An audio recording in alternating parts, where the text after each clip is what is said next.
vamos estar lendo Êxodo 18, a partir do versículo de número 13. Então vamos ler a partir do 12.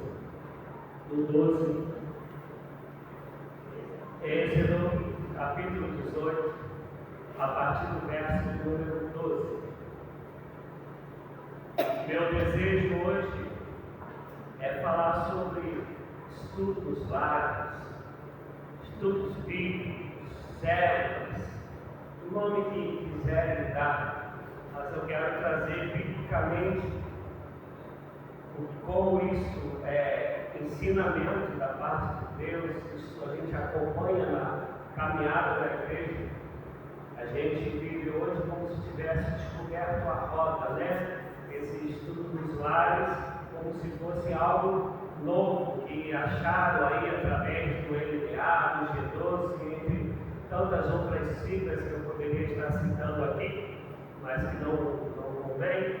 Então a gente vai estar debruçado na palavra para entender um pouco sobre isso. Êxodo 18, a partir do versículo 12, diz assim: Então tomou Jetro, sogro de Moisés, holocaustos e sacrifícios para Deus, e veio Arão e todos os anciãos de Israel para comerem pão com o sogro de Moisés diante de Deus. No dia seguinte, assentou-se Moisés para julgar o povo, e o povo estava em pé diante de Moisés desde a manhã até a tarde. Vendo o sogro de Moisés tudo o que ele fazia ao povo, disse: Que é isto que fazes ao povo? Por que te assentas só, e todo o povo está em pé diante de ti, desde a manhã até a tarde? Respondeu Moisés a seu sogro: É porque o povo vem a mim para consultar a Deus. Quando tem alguma questão, vem a mim para que eu julgue entre um e outro, e lhes declare os estatutos de Deus e as suas leis. O sogro de Moisés, porém, lhe disse: Não é bom o que fazes. Certamente desfalecerás, assim como tu, como esse povo que está contigo. O trabalho te é pesado demais, tu só não podes fazer. Ouve agora a minha voz e te aconselharei, e Deus seja contigo. Representa o povo diante de Deus e leva as suas causas a Deus. Ensina-lhes os estatutos e as leis, e faz-lhes saber o caminho que devem andar e a obra que devem fazer. Mas procura dentro do povo, todo o povo, homens capazes, tementes a Deus, homens de verdade, que aborreçam a avareza. Põe-nos sobre eles por chefes de 1000, chefes de 100, chefes de 50 e chefes de 10. Julgue a este povo em todo o tempo, que a ti tragam toda a causa grave, mas toda a causa pequena eles mesmos a julguem. Assim a ti mesmo te aliviarás a carga, e eles a levarão contigo.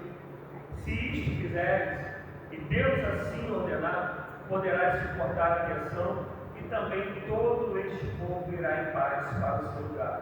Moisés deu ouvido à palavra de seu sogro e fez tudo que este lhe dissera. Escolheu Moisés homens capazes de todo Israel e os pôs por cabeça sobre o povo, chefes de 1000, chefes de 100, chefes de 50 e chefes de 10. Eles julgaram o povo em todo o tempo. A causa grave trouxeram a Moisés. Toda a causa pequena julgaram eles. Então despediu Moisés de seu sogro, o qual se foi para a sua terra. Amém? Podemos tomar assento.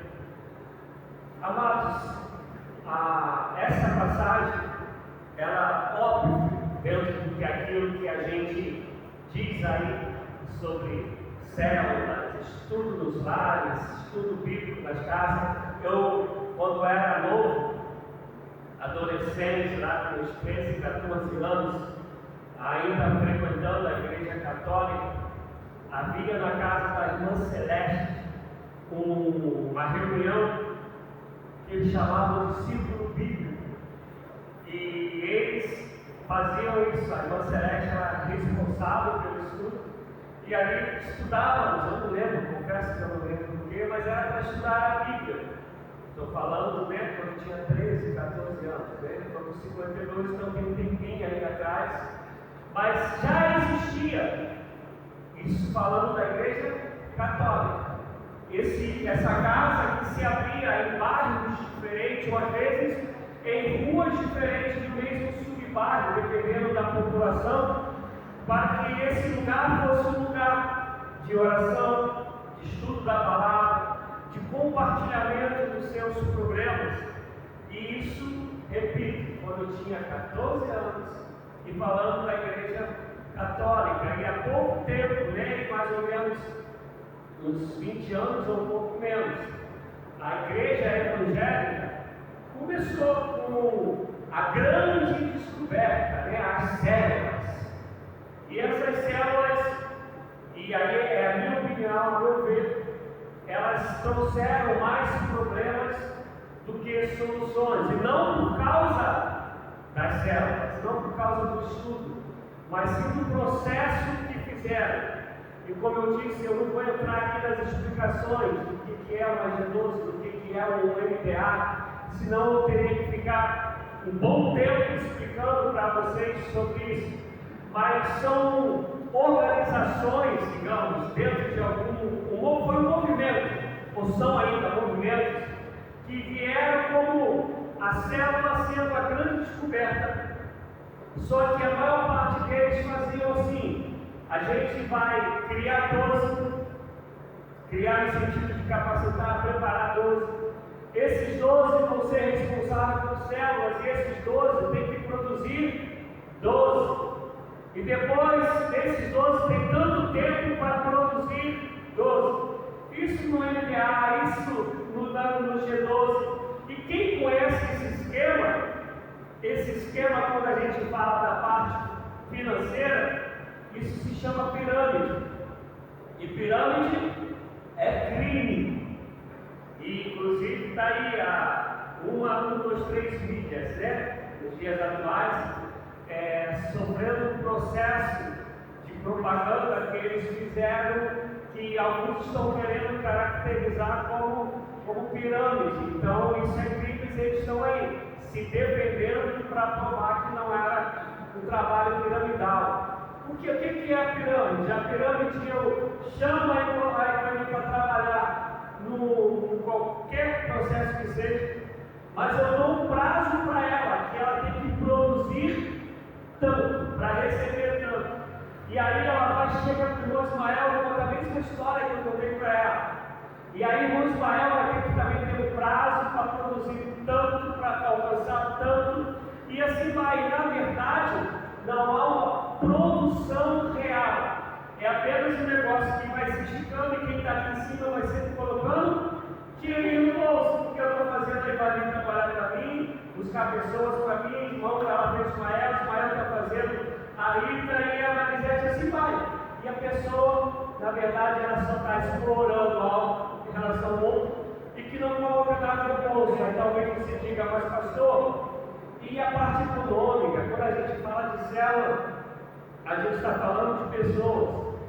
Mas eu e você temos que saber que conversão não é por força nem por violência. Conversão é pelo Espírito Santo de Deus. Então eu não posso chegar para Miriam e falar: Miriam, eu te dou tanto tempo para você alcançar e capacitar tantas pessoas. Porque se eu falo que a Miriam está fazendo isso, então não tem mais nada a ver com o Espírito Santo. Se eu encontrar pessoas boas de oratória, boas de convencimento, essa pessoa ela produz 12 papos de púlpito, porque é dono dela, ela é boa nesse negócio, né? É aquela pessoa que vende a areia no deserto, né? É a pessoa boa no que faz, né? Tem uma lábia tremenda. Isso, se tu encontra as pessoas certas, amigo, qualquer lugar explode. Mas a gente sabe que nem todos que dizem Senhor, Senhor, entrarão no reino dos céus. A gente sabe que vida eterna é somente se nascer de novo. Por isso, não existe essa história em que eu dou prazo para você levar tantas pessoas. Um dos maiores erros do evangélico é achar que ele foi chamado para salvar vidas. É o maior erro. A gente foi chamado para pregar o evangelho. Pregar a tempo e fora de tempo. A gente foi chamado para ensinar. A gente foi chamado para instruir. Agora, quem convence é o Espírito Santo. Eu vou dar um exemplo. Jesus, ele salvou todos para quem ele pregou. Todos nós sabemos que não. Pregava para a multidão e muitas das vezes queriam tacar pedra nele. Prega para o jovem rico e ele vai embora, porque ele ama mais o que ele tem do que servir a Jesus. Isso é para dar um exemplo. Se o próprio Jesus não levou todos à salvação para quem ele mesmo pregou, como eu e você achamos que somos nós que produzimos salvos. Agora, uma coisa que a gente não pode, não deve abrir mão, se somos cristãos, é pregar, instruir, levar a salvação. Isso cabe a nós. O restante é a pessoa e o Espírito e a pessoa. Se ela vai falar sim para o Espírito ou vai falar não, já não é mais com a gente. Amém, amados? E aqui a gente encontra uma fórmula, digamos assim, uma estratégia sábia de que pequenos grupos, se levados a sério, se ser um lugar do encontro, se tornarem um lugar do encontro, se os pequenos grupos se tornarem um lugar da comunhão, no lugar do desejo de um abençoar o outro, se tornar um lugar do desejo de um edificar a vida do outro. E aí eu repito, o nome que você queira dar, pequenos grupos, células, grupo de estudo bíblico, o nome que seja, isso é maravilhoso. Vou pegar, antes de eu voltar para o texto, vou pegar a igreja metodista. Ela se divide em 12 ministérios. Qual é a grande vantagem, ao meu ver, de 12 ministérios? É porque são grupos, normalmente ou do mesmo sexo, ou da mesma faixa etária, com o mesmo propósito, que vão estar juntos em oração, juntos no estudo da palavra e juntos fazendo aquilo que lhe cabe. Só que as duas primeiras coisas a gente sabe que normalmente não acontece. A gente se junta, podem falar das mulheres, dos homens, a gente se junta, nos juntamos para visitar alguém, nos juntamos para homenagear o dia do pastor, nos juntamos para qualquer coisa que tenha a ver com tarefa, mas não tem a ver com a edificação da comunhão. Amém, irmãos? Estou falando alguma besteira? Porque no começo não era para ser isso. Tudo ia desembocar numa função, mas primariamente é para que as mulheres juntas falem da sua própria língua, falem dos seus dilemas umas para outras, onde uma possa ajudar a outra, edificar a outra, tenha o mesmo linguajar. Isso da mesma coisa para os homens, da mesma coisa para os adolescentes. É claro que o adolescente, cada um desse grupo tem alguém que está presidindo, que está organizando, que está instruindo, que está sendo responsável. A gente encontra aqui Moisés, acabou de sair do Egito com o pessoal, e o pessoal sabe que Deus fala diretamente com ele. Então está vindo aquela congregação toda para poder ser aconselhado por Moisés. Aí chega Jetro, sogro dele, homem sábio. E eu amo essa passagem porque Moisés era alguém que Deus falava boca a boca, olho a olho, cara a cara. Mas Moisés não era arrogante. Lembra quem estava aqui no estudo de sexta-feira? Homem manso, no sentido de ser ensinável. E ele ouve, mesmo Deus falando cara a cara com ele, ele ouve o seu sogro. E não só ouve, absorve e coloca em prática. E aí vai divisando grupos de 1000, de 100, 50, de 10. O que isso está falando? Segundo a capacidade de cada um, segundo a realidade onde cada um está inserido. Que esse líder, e aí ele vai falar que não seja a noite do dinheiro, que não seja avaro, né? Essa pessoa que seja o líder, aquilo, Moisés, que passar pelos deles, eles tragam a você, o que for numa linguagem mais atual, né? Aquilo que for de outro patamar, traga até você, mas aquilo que eles podem resolver, resolva entre eles. Então a gente vai pegar no Velho Testamento, o povo saindo do Egito, a gente pegar pequenos grupos acontecendo. Se a gente volta ao Egito, a gente não poderia falar do culto da família, que a gente também perdeu. Mas lembra que antes de passar o anjo da morte, falou: reúna a comida, lembra do restaurante dominical? A comida reúne os seus familiares, aí os seus conservos, e celebre aí o Senhor. E aí isso que também é para a família, começa agora também a ser em pequenos grupos. Por quê? Digamos que eu moro lá perto da casa da Ângela, no Ribeirão. Eu fui me convertir. Você não sabe onde eles moram, mas eles não moram tão pertinho da igreja, né? Para caminhar é uma caminhada boa. Então, digamos que alguém lá, eu lá me converti, moro perto deles. E aí, na segunda-feira, 7h30, estou contando porque é o que eu pretendo no ano que vem, depois do tempo da oração aqui da igreja, 7h30, ou a Ângela, ou eu abriu a casa para ser um lugar de estudar a palavra. E eu vou estar inserido na mesma realidade de Ângela e de Irineu, que eu moro no mesmo bairro. Eu estou junto com eles nas mesmas práticas que aquele bairro da venda, do colégio, do que seja, é o lugar do nosso dia a dia, e tem um estudo lá. E o que esse lugar vai fazer? Vai me abraçar, vai me fazer sentir gente da gente, não somente a gente do bairro, mas gente do povo de Deus. Vai ser alguém que vai ter dúvidas, e nesse dia, nessa segunda-feira que eles abriram a casa, eu vou dizer: eu tenho dúvidas sobre isso, ou então estou com tal necessidade. Aquilo que Ângela e eu puderem resolver, eles vão resolver. Se eles não puderem, eles vão dizer: eu vou falar com o pastor, ou ele vai visitar, ou ele vai nos capacitar para a gente poder trazer. Por isso esse estudo de sexta-feira, que a gente vai durar aí praticamente um ano mesmo, é para isso, para nos capacitar o nosso caráter, como nos dar ferramentas bíblicas, para que a gente possa aconselhar, para que a gente possa orientar, para que a gente possa instruir. E a gente tem recebido isso às sextas-feiras, gente, amém? É para esse propósito, para que a gente seja a resposta imediata para aqueles que estão próximos da gente e precisam crescer. E outro mais, e aí a pessoa está me vendo ir, está lá a Rebeca me vendo ir, estou vendo que o tal do Rogério era assim, agora está assim, está indo para ali.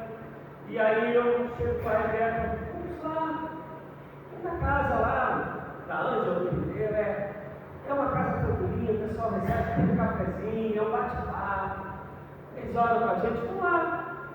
E aí às vezes a Rebeca não vem à igreja, mas ela tem alguém lá dela, da comunidade dela, do dia a dia dela, e não é muito mais fácil ela ir lá? E ela fala: vou lá experimentar nesse trem, vou ver como que é. E agora imagina isso acontecendo nos bairros de cada um de nós, onde um vai sendo cuidado e um cuidando do outro. Aquele lugar da segurança, aquele lugar que às vezes na igreja a gente não tem tanto tempo do bate-papo. E lá na casa, ainda que tem um momento da oração, um momento do estudo, tem que ter um momento do bate-papo, um momento de abrir o coração, vai ter aquele bolinho de chuva com uma naninha, aleluia, né? Vai ter aquele pãozinho, aquela torradinha com um negocinho em cima. E aí a gente está ali, a pessoa vai abrindo o coração e a gente vai sendo resposta de Deus para a necessidade do outro. Mas sem aquele negócio de criar, olha, siga esse espaço. Não, vai ter uma realidade para onde mora a Célia. O Cunha disse que estaria até hoje aqui, que a gente vai ter um estudo daqui a pouco para a pregação, mas seria uma outra realidade para onde mora o Cunha, onde mora a Miriam, eu que moro lá na Boa Vista, cada lugar com a sua realidade. Então tem que ter em Deus a resposta para aquela realidade. Quando eu pego um livrinho e dou um livrinho, eu estou falando que esse livrinho ele vai ser a resposta para a realidade de todo mundo. E às vezes não é. Às vezes tem um lugar que aquilo que mais acomete lá, o problema é da criminalidade. No outro lugar são divórcios acontecendo o tempo todo. No outro lugar o problema que mais afeta é da educação, porque eu vou pegar visto aqui em São Mateus, pelo menos, uma das grandes características da igreja é ter pessoas na área de educação. A gente tem aqui 300 pessoas da área de educação. Se tu for em vou falar onde mora o Márcio, né? Márcio Liliane, não é isso? Liliane. Quando eu fui lá visitá-los pela primeira vez, eles comentavam, né, que ali mora um monte de médico. É médico para tudo quanto é lugar. Do lado da vizinhança dele, é uma outra realidade. Então, eu tenho que ter de Deus em mim.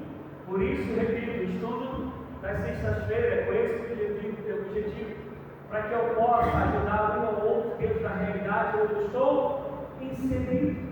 E não tem preocupação de data para eu levar isso para formar as pessoas. Tem pessoas que aprendem mais rápido, tem pessoas que demoram para caramba para aprender, tem pessoas que tem que pegar a perna de frente para ver se abre a cabeça, para ver se entra alguma coisa, né? Cada um tem seu tempo, tem sua realidade. Tem aqueles que não vão querer mudar nunca, e a gente não vai poder fazer nada.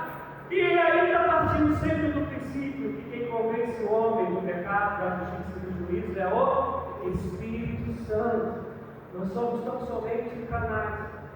Ah, pastor, o senhor está falando disso lá do Velho Testamento, e eu só vou citar os versículos por causa do tempo que a gente tem.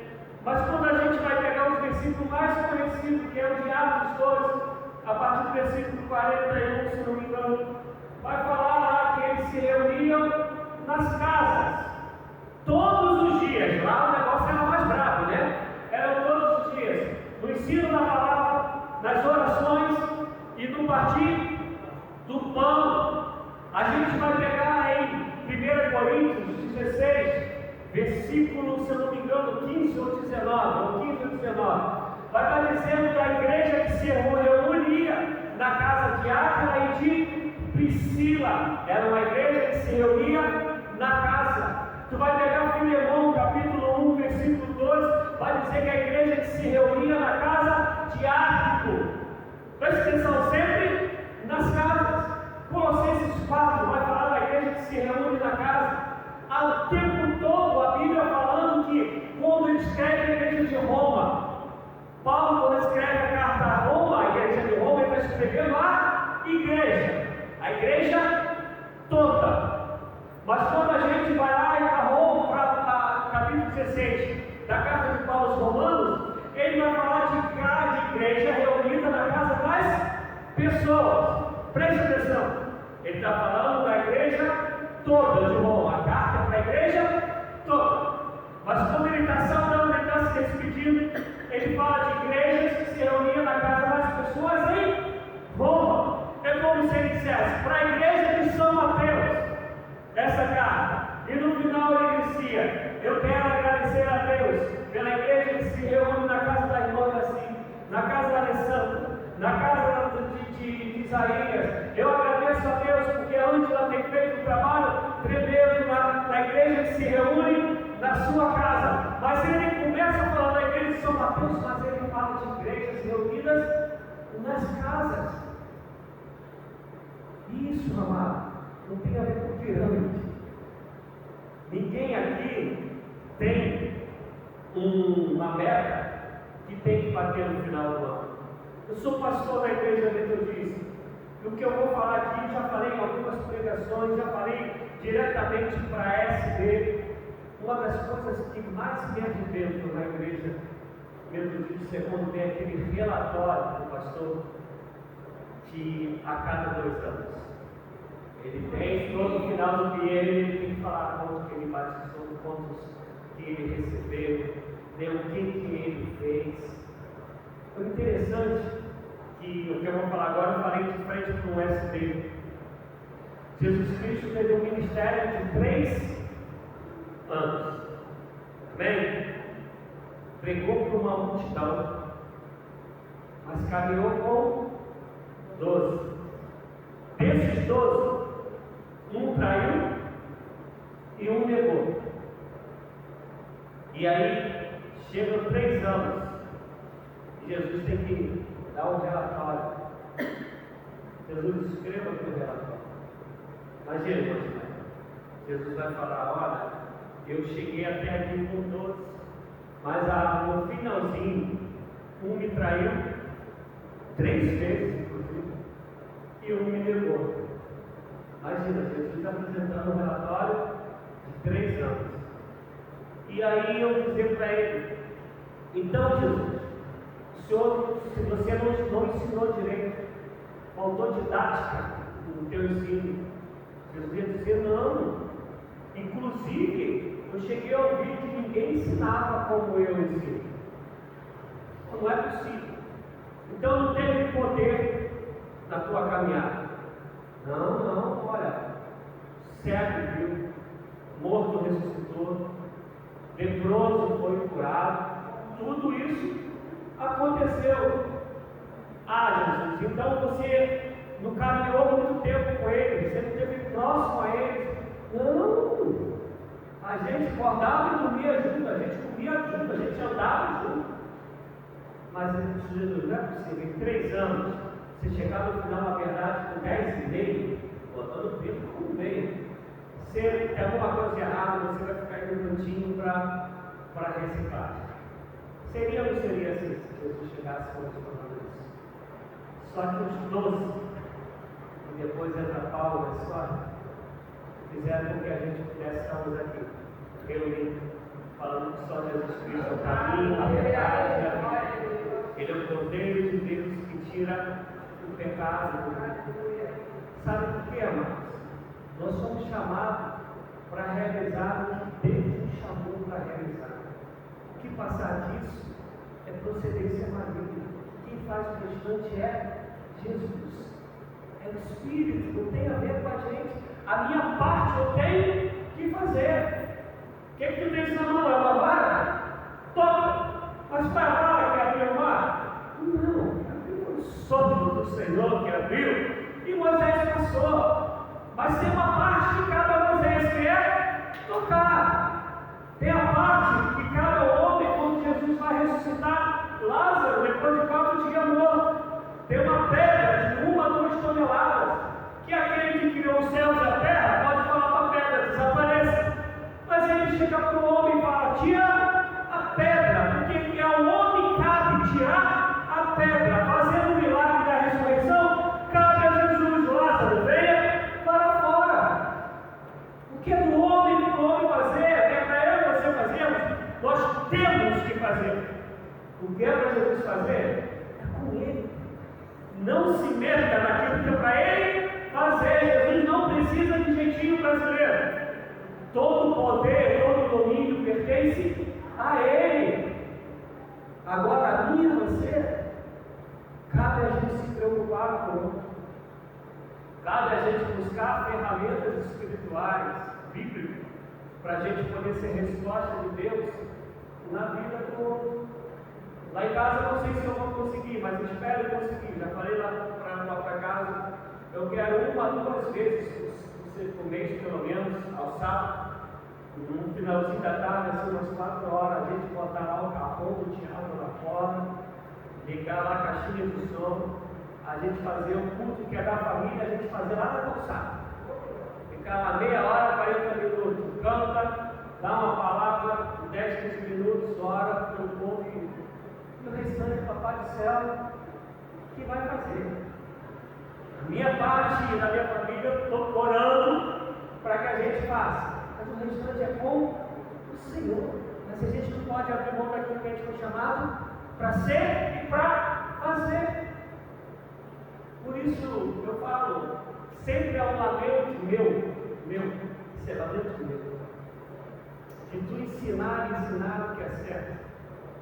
E chegar no final as pessoas ou não quererem o caminho, ou escolherem o que dá certo. E em mais 3, 5 minutos eu encerro só contando isso.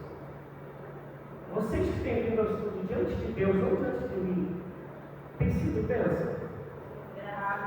Tem sido bíblico? Nem. É palavra de Deus?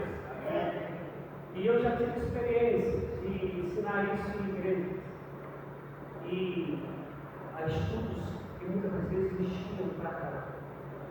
E aí eu saí da igreja e vi um líder que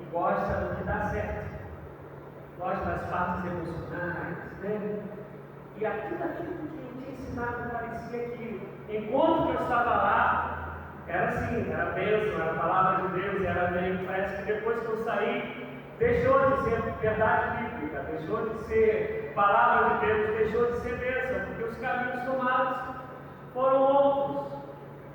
Porque a gente ainda quer aquilo que dá certo, não aquilo que é certo. A gente quer aquilo que é mais fácil do que aquilo que exige renúncia e trabalho. Mas eu quero te dizer que, se for contrário, não é reino de Deus. Como agora, eu estou aqui falando sobre abrir as casas. Dei algumas passagens bíblicas e poderia dar tantas outras. Mas se no final de tudo, no ano que vem, ninguém abrir a casa, ninguém tiver o coração nisso, já porque o pastor falou, porque entende que é de Deus, que é pelo Espírito, que é bíblico, que é a palavra de Deus. Se isso não acontecer, e não como religiosidade, mas como desejo de levar Jesus ao outro, de ser resposta de Deus para a necessidade daquele que é meu vizinho, que é meu parente, que está perto de mim, que é um novo convertido, se isso não acontecer, amados, de nada adianta. Adianta para mim. Eu sei que o dia que eu chegar diante dele, eu vou falar assim: ó, aqui estão os trabalhos feitos pelas minhas mãos. Que o Senhor me confiou, eu fiz. Indo contra a moda, nadando contra a maré, mas sei que é a palavra de Deus. E compreendendo por último que ninguém é igual a ninguém. Lembra aqui?